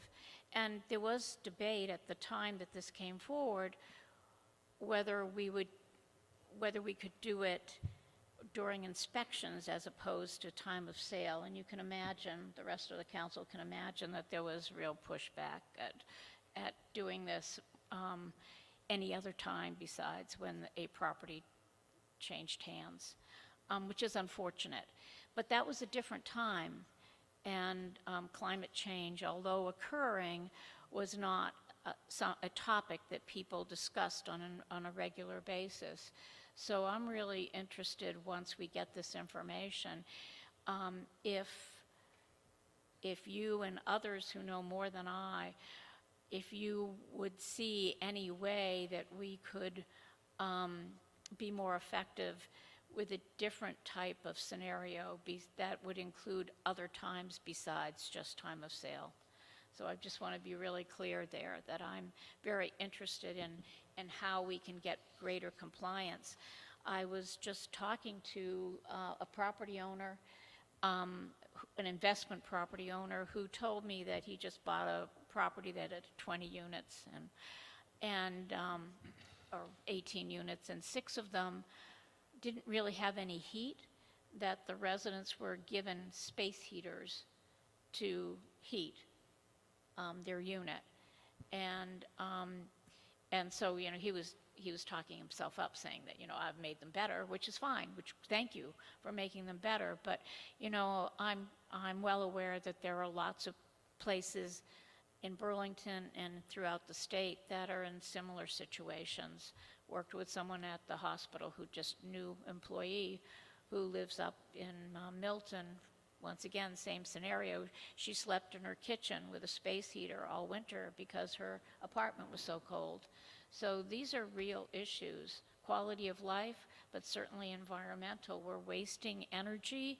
We're not providing it efficiently. So this is a really important topic. So thank you once again, and thank you for answering the question. Thank you, Councilor Busher. Any other, Councilor Hanson?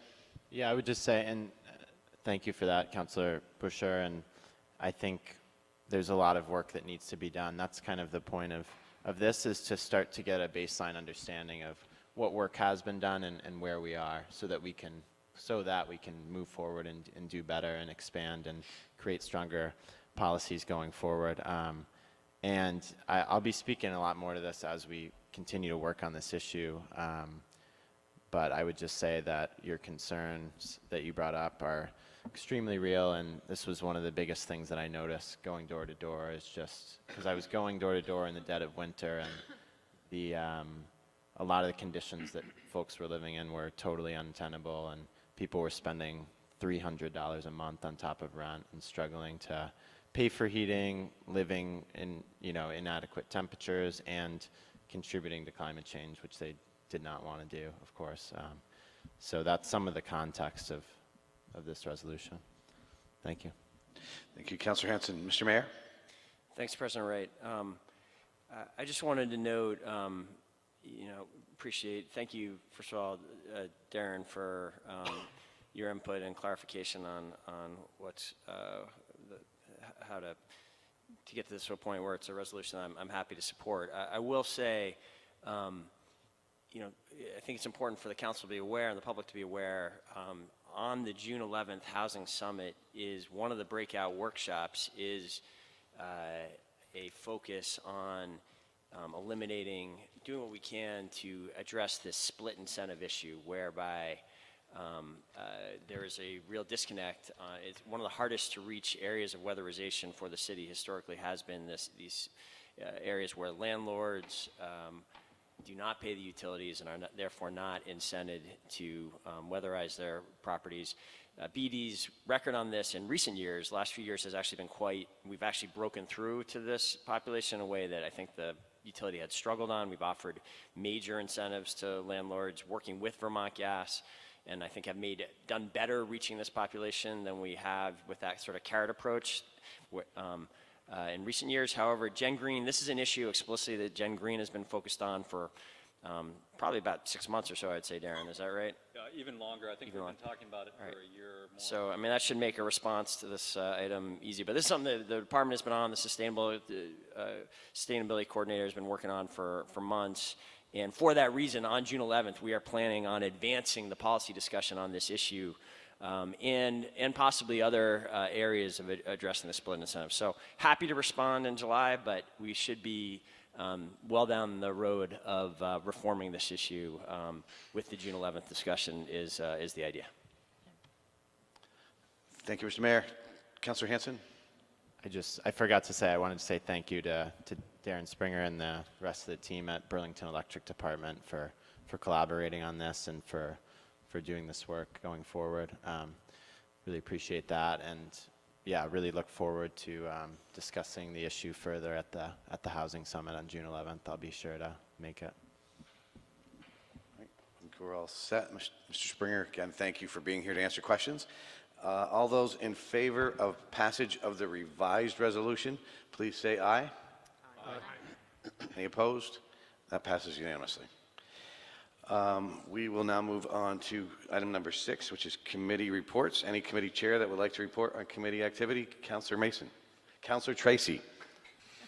And maybe Councilor Mason. Thank you, President Wright. The Transportation Energy Utilities Committee will be meeting on Thursday at 7:30, so right after the budget session, to discuss just one item, the scooter and e-bike share. So if you have feedback regarding those items, I been hearing from constituents on these items. We'd like to direct constituents to an opportunity to express feedback regarding scooters. Please let them know that we'll be meeting and that we also are considering this issue and would love to hear from them. So thank you for that. Thursday at 7:30 down at DPW on Pine Street. Is that this Thursday? That's this Thursday. Thank you. Thank you, Councilor Mason. Any other committee chair? Oh, Councilor Tracy and Councilor Mason. I'll go. I'll be you, Max. The ordinance committee will be meeting May 29th at 5:30. We don't have a room yet. There are two items currently on our agenda. One is retaking up FD5 boundaries. I'm looking at Councilor Busher that doesn't know this yet. And the second is a proposed change on parking. Thank you. Thank you, Councilor Tracy. I mean, Mason. Both the same number of letters, I think, in both. Okay, any other committee chair that would like to report on committee activity? Hearing, one more, Councilor Roof. The License and Local Control Subcommittee will be having a work session on regarding food trucks and how we do food trucks, not just in the downtown core on Church Street, but throughout the city. No action is planned on being taken because it is a work session, but that meeting will be taking place Wednesday, June 5th from 5:30 till 7 p.m. and a room will be selected soon. Thank you, Councilor Roof. Any other committee chair? Hearing none, we'll close out that item and go to item number 7, which is city councilors on general city affairs. Councilor Busher. So I just wanted to highlight, there were minutes in our on our consent agenda from the Downtown Parking and Transportation Council meeting, and Councilor Polino was at that meeting, but there were, I thought this was really important. There was feedback that indicates that users would like real-time space availability, residential parking information, and closest available spot and closest available free spot to park. And this has got to do with the interactive parking map. And they would also like to know a walking radius to indicate the distance from parking to where they want to go to downtown amenities, which I think are really useful improvements for people from outside of Burlington. So I thought that was very helpful. And I don't know if Councilor Polino's a regular member or not, but anyways, I just noted that you were there. The other thing I wanted to say was that on Saturday, Red Wagon did a plant sale at Ace Hardware on North Avenue. And the reason I'm bringing this up is that the owner of Red Wagon actually does this and donates the money for a scholarship program that helps to pay for up to 1/2 of a plot fee for a community garden. And I'm a community gardener, so I worked there, volunteered there for volunteer hours, but she's been doing this for a number of years, and it's incredible. I can't get you the exact dollar amount, but it's significant. Dan Cahill is the DJ extraordinaire. He's quite into it. And Megan O'Daniel, I believe, she's the woman that coordinates and keeps things going. I did see one counselor at it, Counselor Jang. I was leaving as he was making his way around the plant sale. Oh. Yes, but anyways, I just wanted to highlight this because, how do these scholarship dollars accrue? And this is one example of a small business owner making that kind of commitment. So, thank you. Always good to hear you are in the new North End, Councilor Busher. What other, Councilor Pine? I just want to mention again that the Homeless Alliance will be having a public meeting next Thursday the 29th. It's, I think, pretty early, 7:30 a.m. at the South End City Market, and it's a public meeting where they'll be discussing the findings from the point in time count, which tries to get a head count during the coldest month of the year of how many homeless there are in our community, and I think there's going to be some important information that will be shared, so I hope folks can join that. Thank you, Councilor Pine. Councilor Roof. Thank you, President Wright. Two things. First, something quick, and then a second thing with a little more substance. This coming Wednesday at 6 p.m., I'll be co-hosting an event, the Town Hall on Living Homeless. I'll be co-hosting with Stephen Marshall and the Salvation Army. All are welcome. This is not going to be a formal government meeting. We found that was important to get more people in an environment that is a little less formal, more conversational, to give them a voice to speak. So all are welcome, city councilors and members of the public, but this is primarily a meeting for folks who are experiencing homelessness to come and speak about their experience living homeless. Secondly, I'd like to provide a brief statement and an update on work that's been done and is being done to establish a working committee to address policing practices here in Burlington. I'll be sure to get this statement posted publicly on board docs and elsewhere. There are also a few hard copies that I've had printed off that are pretty much the entirety of what I'll read off here. I'll start by noting that in 2015, Barack Obama established the President's Task Force on 21st Century Policing and charged it with, I quote, identifying best practices and offering recommendations on how policing practices can promote effective crime reduction while building public trust. Trust is a core principle of this report, and in fact, the report opens with the following. I quote, trust between law enforcement agencies and the people they protect and serve is essential in a democracy. It is key to the stability of our communities, the integrity of our criminal justice system, and the safe and effective delivery of policing services.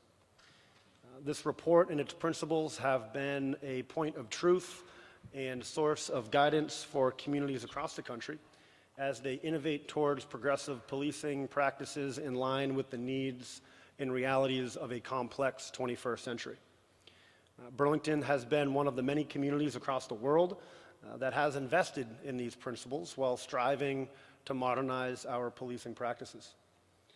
The report, unfortunately, does not provide guidance on how to police with perfection.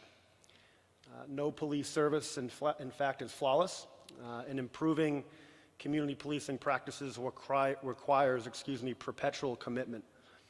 This fact has been highlighted, indeed, by recent highly publicized incidents involving the Burlington Police Department officers and use of force.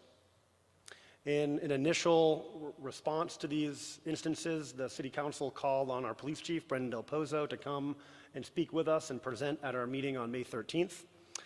The chief, during that time, provided an accounting of the policing practices related to use of force as well as conduct review, while also publicly supporting and committing to a thorough and transparent review of these policies and related data. In the time since, substantial discussion has been had amongst members of this council, the mayor's administration, police commission, civic leaders, and other community members to envision a course forward with the mission of rebuilding trust amongst those negatively affected relationships throughout our community.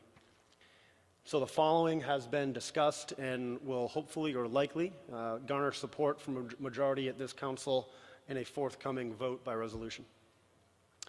First, we're discussing creating a working committee that is representative of the community. And the current thinking on this is to establish that working group to include representatives from Burlington's communities of color and other marginalized communities, activist groups, various social service providers, the Burlington Police Officers Association, the administration, the police commission, and of course the city council.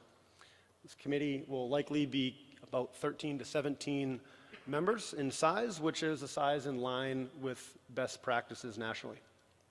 The second item is to charge this working committee with clear directives while creating an environment that is open to the public and transparent in its work. Current thinking on this is to charge the committee to review Burlington's use of force policy, officer training, police information disclosure practices, civilian oversight structures, as well as officer wellness initiatives. The review would result in recommendations on potential policy changes to be considered by the police commission, the city council, and other relevant decision-making bodies. The committee will also be asked to determine whether working with and contracting with a trusted and independent third party would be valuable. Thirdly on this, there's a commitment that's being discussed, as has been discussed before in prior meetings, to commit sufficient resources and funding to empower the committee's work. And the thinking on this is to consider a budget allocation that will fund the working group if it decides, for example, to move forward with that trusted third party to support its review and recommendation process. So to conclude, I and many around this table and in this room are appreciative of the fact that many in our community are looking for immediate action. And I'd like to provide reassurance that this council, serving as your citizen legislators, have been and will continue to dedicate the required time and attention to this issue, and will bring a course of action to a vote as soon as possible. Additional work is definitely required to come to terms on the form and function of this committee and its work, and there's no guarantee that additional actions will not come forward separate and apart from this direction that I've laid out tonight. So with that, I remain confident that there is far more that unites us on this issue than there is that divides us, and a commitment to such unity will lead to a thoughtful, transparent, and productive process that will benefit all Burlingtonians. Thank you. Thank you, Councilor Roof. Councilor Jang, and then Councilor Freeman. Thank you, and thank you, Adam Roof, for your remarks. And just wanted to say that for the specific issue, I do think that there is still many things that divide us than bring us together. For an issue that took place nearly a year ago, this is today, right now, that we find about it, and also discussing about it, basically to just bring cosmetic justice into it. It's not fair, it's not just. But I think what I want to talk about is basically something that can bring us together, all of us. And I think many people stepped up for this specific. As you know, the New North End, we have the co-op, New North End co-op, that has over 116 homes. And currently they will be doing at least 4 new additions. And I think for these specific issues, City Council President Kirk Wright, Councilor Polino, including the mayor, we all came together to support those people in a way that is very meaningful and direct and concrete. As we all know, we have $15,000 for Councilor Initiative Fund, but it was already used. So the funds won't be available until the next fiscal year, starting July 1st.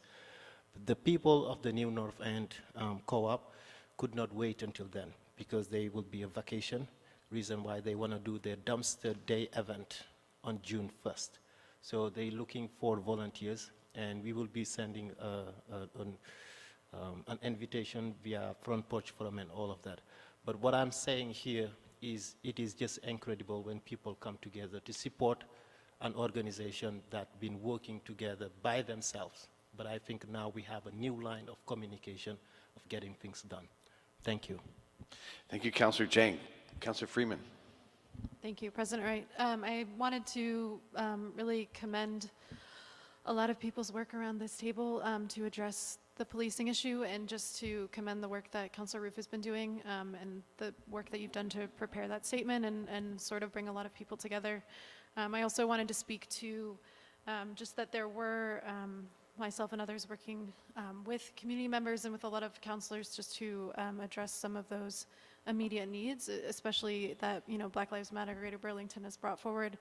There was some interest to bring a resolution forward, and just to give an update that that is still in process. And I really am just thankful overall. Just there's been a lot of commitment and a lot of hard work around this issue, I think, from councilors, from the administration, and from the community. So thank you. Thank you, Councilor Freeman. Any other councilor? Hearing none, we'll conclude that item and go to item number 8, which City Council President update. Just a couple of things. One, I just need to just want to say this publicly, that the deadline for applying for commissions and boards is this Wednesday at 4:30. Can't get them in any later. It has to be into the clerk's office by 4:30 this Wednesday. And in relation to that, we will need to begin to form the committee to do the work on this. And Councilor Mason has agreed to chair this as he did last year. And I believe Councilor Pine is going to also represent the progressives on the committee. And I will also serve on the committee along with the mayor's designee. So I'll leave the organization of that to Councilor Mason. And lastly, just reminding everybody on deadlines. I did give extensions to 2 councilors on deadlines this week. Didn't work out. That's okay, but I just want to remind everybody that is going to be a rare thing where we really do need to live by our deadlines almost all the time. It's going to be a rare time, and please make sure you come to me to keep me informed on any request on anything like that. With that, I will conclude that item and turn it over to the mayor to bring us all home. Mr. Mayor. Great, thank you, President Wright. A few things I'd like to address tonight. One, I wanted to congratulate everyone who's been involved in the Oak Ledge for All project and getting it to the point where there was this really heartwarming event on Saturday where the new facility that was completed late last fall, but was kind of officially opened this past Saturday, and there was a large crowd there. And I still find, I was surprised the number of people who are not really aware yet that this facility exists. So I do want to make sure everyone does know this. This is a little bit south of the former playground in Oak Ledge Park, and it has a significant 3 new pieces of equipment that are enjoyable by really all members of our community, all kids in our community. And excitingly, there is a second phase of the Oak Ledge effort that is in the planning stage. The hope is, and there's a lot that needs to happen for this to take place still, but the hope would be that when we rebuild the bike path in Oak Ledge Park in the 2020 construction season, that we will have secured additional funds to substantially expand these accessible play equipment. And really the second phase is envisioned as a naturalistic playground with really quite original and innovative design. And we have a large grant request out to the federal government that we're waiting to hear back from, and there is also private fundraising for this effort going on. This would be a substantially more expensive playground than Burlington has ever undertaken before. So the need to raise some additional dollars is real on that. I would encourage people to go to the Oak Ledge for All website to check out how you can get involved there. I mentioned the Housing Summit earlier. Just want to update the public and the council again. We do have a committed keynote speaker who has bought her plane tickets and is coming from Minneapolis to speak twice during the day, once during the daytime workshop portion of the day, which is envisioned as noon till 5, and then we'll also be back during the 6 to 8 town meeting forum segment of the evening. And the woman coming her name is Lisa Bender. She is the president of the Minneapolis City Council, and she has been particularly involved in some of the quite progressive and innovative efforts that they have been pioneering there, including she wrote the city's new ADU policy that has gotten a lot of attention in Minneapolis. So we'll be hearing from Lisa Bender, and again, there will be, and check out the city's website if you are looking for more information on the day. There's quite a bit of new information up. I want to thank Olivia Lavecchia and Megan Tuttle, who have been really putting in a lot of the work to make this happen. I don't think I noted this last week when we got together, but you took action last week on phase 3A of the bike path construction. So this is a couple substantial segments of the bike path that are south of Perkins Pier. We basically finished everything north of College Street. This begins the substantial work south of College Street, which we hope to do in 2 seasons, this one and then the bulk of the remaining work next year. and we will be scheduling some kind of groundbreaking effort for this in the weeks ahead, probably down in the segment 0 section of the bike path, which is actually a segment I think a lot of people don't even know exists. It is what connects South Burlington to the bike path and kind of parallels the Champlain Parkway area, and that is one of the stretches that's getting substantial work this summer. Another great initiative involving a lot of volunteers that happened also in Oak Ledge Park this past weekend is for the 4th year in a row, we have had a major restoration planting effort. We, over the course of this season in 3 different areas of the city, will be planting 1,500 new restoration trees, which are young trees that have been raised in the Intervale and then are planted in these areas identified in our open space strategic plan as areas that we are seeking to restore or strengthen the natural areas there. Some cases we're trying to stabilize banks. In other cases, as in our Oak Ledge, we're trying to make this kind of marshy, soggy area of that park into better natural wildlife area for birds and pollinators, and they're specifically doing plantings that support that. Hundreds of volunteers came out to be part of that effort on this past Sunday, and when you put this in context, in addition to, this is in addition, I want to be clear, to the 360 much more mature trees that we're planting in our green belts and street right-of-ways over the course of the summer as well. It's really a pretty substantial forestation effort going on in these areas. And I think that helps put in context some of the debates and concerns that have been raised about the isolated areas of the city where there's been some trees removed have been far, when you look at this broader context, we're planting a whole lot more than areas where we have to take down a few because of construction disruption. Finally, actually, that was my final point. Thank you, President Wright. I was about to repeat the dumpster day statement announcements before. Thank you for the counselors who have worked on that, and we're excited to help make that a successful event. Thank you, Mr. Mayor, and wish you and everybody else on the City Council a happy Memorial Day weekend. Mr. Mayor, will we see you running Sunday? Absolutely, President Wright. Wouldn't miss it. I'll be what leg are you running the first, just the first leg. All right. Sunday. Anybody else running? I should look for while I'm out watching. I have the sticker 0.0 in my car. All right. With that, we'll motion for adjournment. So moved. Moved by Councilor Roof, seconded by Councilor Hanson. All those in favor, please say aye. Aye. Happy Memorial weekend, everyone. We are adjourned.